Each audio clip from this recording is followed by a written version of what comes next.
आज के वीडियो में आपका स्वागत है। शुरुआत करेंगे बीते दिन के अभ्यास प्रश्न से। निम्नलिखित में से कौन सा जिला उत्तर प्रदेश में पटाखों पर प्रतिबंध के दायरे में नहीं आता है? ए मेरठ, बी गाजियाबाद, सी आगरा और डी हापुड़। सही उत्तर है सी। आगरा राष्ट्रीय राजधानी क्षेत्र एनसीआर में पटाखों पर प्रतिबंध के दायरे में आने वाले जिलों में नहीं है, अतः विकल्प सी सही है। अगला प्रश्न है, ड्रैगन एलिफेंट टैंगो शब्द का उल्लेख अक्सर अंतर्राष्ट्रीय संबंधों के संदर्भ में किया जाता है। इसका तात्पर्य है ए आसियान और भारत के बीच एक व्यापार समझौता, बी चीन और भारत के बीच शांतिपूर्ण और सहयोगात्मक संबंधों की एक दृष्टि, सी चीन और भारत के बीच तीव्र सैन्य संघर्ष का एक ऐतिहासिक काल और डी भारत और आसियान के नेतृत्व में हिंद प्रशांत क्षेत्र में समुद्री सहयोग की एक रूपरेखा। सही उत्तर है बी चीन और भारत के बीच शांतिपूर्ण और सहयोगात्मक संबंधों की एक दृष्टि। ड्रैगन एलिफेंट टैंगो वाक्यांश एक रूपक है जो भारत और चीन के बीच शांतिपूर्ण और सहयोगात्मक संबंधों के विचार को दर्शाता है।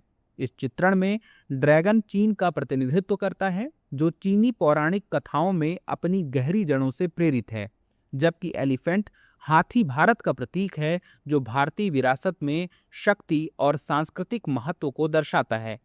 टैंगो शब्द एक नृत्य शैली है जो दो देशों के बीच समन्वय, सद्भाव और आपसी समझ की भावना को व्यक्त करता है, अतः विकल्प बी सही है। प्रश्न है, मीरा तारे के संबंध में निम्नलिखित कथनों पर विचार कीजिए। पहला, मीरा एक स्पंदित रेड जॉइंट तारा है जिसकी चमक इसकी बाह्य परतों के विस्तार और संकुचन के कारण समय समय पर बदलती रहती है। दूसरा, मीरा तारे अपेक्षाकृत ठंडे होते हैं और तारकीय विकास के अंतिम चरण में स्थित तारों का प्रतिनिधित्व करते हैं। उपर्युक्त कथनों में से कौन सा या से कथन सही है या हैं? ए केवल एक, बी केवल दो, सी एक और दो दोनों, डी ना तो एक और ना ही दो। सही उत्तर है सी। मीरा एक स्पंदित रेड जॉइंट तारा है जिसकी चमक उसकी बाह्य परतों के विस्तार और संकुचन के चक्रों के कारण नियमित रूप से बदलती रहती है। इसका परिवर्तन काल 100 से 1000 दिनों तक हो सकता है, अतः कथन एक सही है। यह 17वीं शताब्दी में पहचाना जाने वाला पहला ज्ञात परिवर्तनशील तारा था, यानी ऐसा तारा जिसकी चमक स्थिर नहीं रहती। ये तारे अपेक्षाकृत ठंडे होते हैं, जिनकी सतही तापमान लगभग 3000 केल्विन होती है और ये तारकीय विकास के अंतिम चरणों में होते हैं, अतः कथन 2 सही है। अगला प्रश्न है, बायो E3 नीति 2024 के संबंध में निम्नलिखित कथनों पर विचार कीजिए। पहला, इसका उद्देश्य विभिन्न क्षेत्रों में उच्च प्रदर्शन जैव विनिर्माण को बढ़ावा देना है।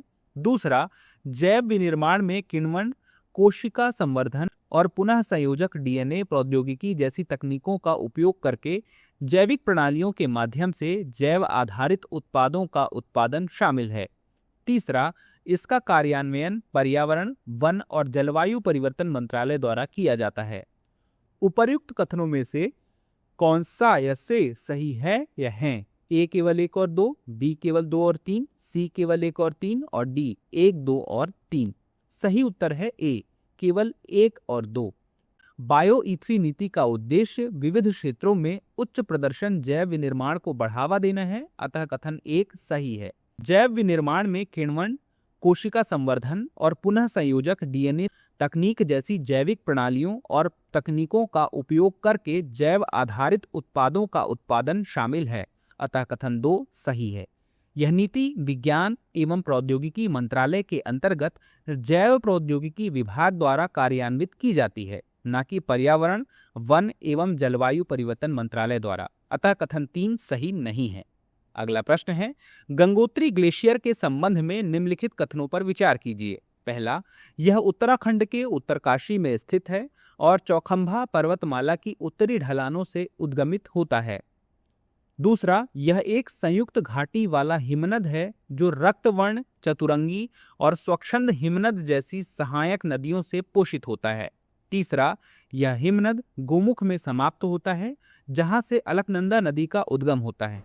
चौथा, इसे शिवलिंग, थलय सागर, मेरू और भागीरथी 3 जैसे पर्वत शिखरों से पोषण मिलता है।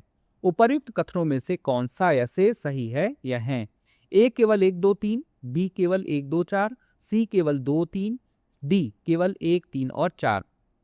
उत्तर है बी, यानी कि केवल 1, 2 और 4।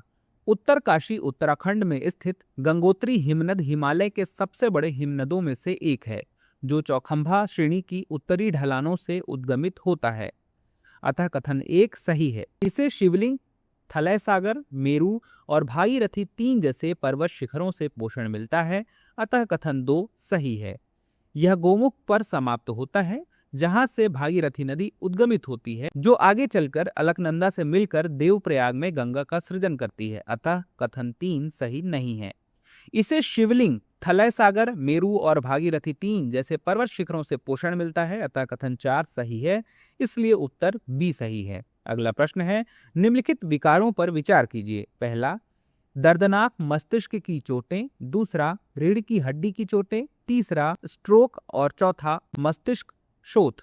उपर्युक्त में से किसे चोट से संबंधित तंत्रिका संबंधी विकार माना जाता है? ए केवल 1 और 2, बी केवल 1, 2 और 3, सी केवल 3 और 4, डी उपर्युक्त सभी।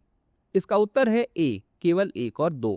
अभिघात जन्य मस्तिष्क की चोटें, ट्रॉमेटिक ब्रेन इंजरी टीबीआई और रीढ़ की हड्डी की चोटें सीधे शारीरिक आघात के कारण होती हैं, इसलिए इन्हें चोट संबंधी तंत्रिका संबंधी विकार माना जाता है। स्ट्रोक्स मुख्यतः रक्त वाहिनियों से संबंधित होता है और इंसेफेलाइटिस संक्रमण से संबंधित होता है, इसलिए इन्हें चोट संबंधी नहीं माना जाता। अतः विकल्प ए सही है। अगला प्रश्न है, हाल ही में अंतर्राष्ट्रीय मुद्रा कोष में कार्यकारी निदेशक के रूप में किसे नियुक्त किया गया है? ए रघुराम राजन, बी उर्जित पटेल, सी केवी सुब्रमण्यम और डी शक्तिकांत दास। सही उत्तर है बी उर्जित पटेल। उर्जित पटेल को आईएमएफ में कार्यकारी निदेशक नियुक्त किया गया है। अतः विकल्प बी सही है। अगला प्रश्न है, किस भारतीय संगठन को रेमन मैग्सेसे पुरस्कार 2025 से सम्मानित किया गया है? A foundation to educate girls globally, B teach for India, C Pratham और डी अक्षय पात्र फाउंडेशन। सही उत्तर है A foundation to educate girls globally को बालिकाओं की शिक्षा हेतु किए गए कार्यों के लिए रेमन मैग्सेसे पुरस्कार 2025 से सम्मानित किया गया है। अतः विकल्प ए सही है। अगला प्रश्न है, भारत अमेरिका संयुक्त सैन्य अभ्यास युद्ध अभ्यास 2025 का 21वां संस्करण कहां आयोजित किया जा रहा है? A Alaska America, B Tamil Nadu Bharat, C Rajasthan Bharat और डी हवाई अमेरिका। इसका सही उत्तर है ए युद्ध अभ्यास 2025 का 21वां संस्करण फोर्ट वेनराइट अलास्का अमेरिका में आयोजित किया जा रहा है। अतः विकल्प ए सही है। अगला प्रश्न है, निम्नलिखित में से कौन सा विकल्प पीएम ई विद्या मोबाइल एप्लीकेशन का सबसे अच्छा वर्णन करता है?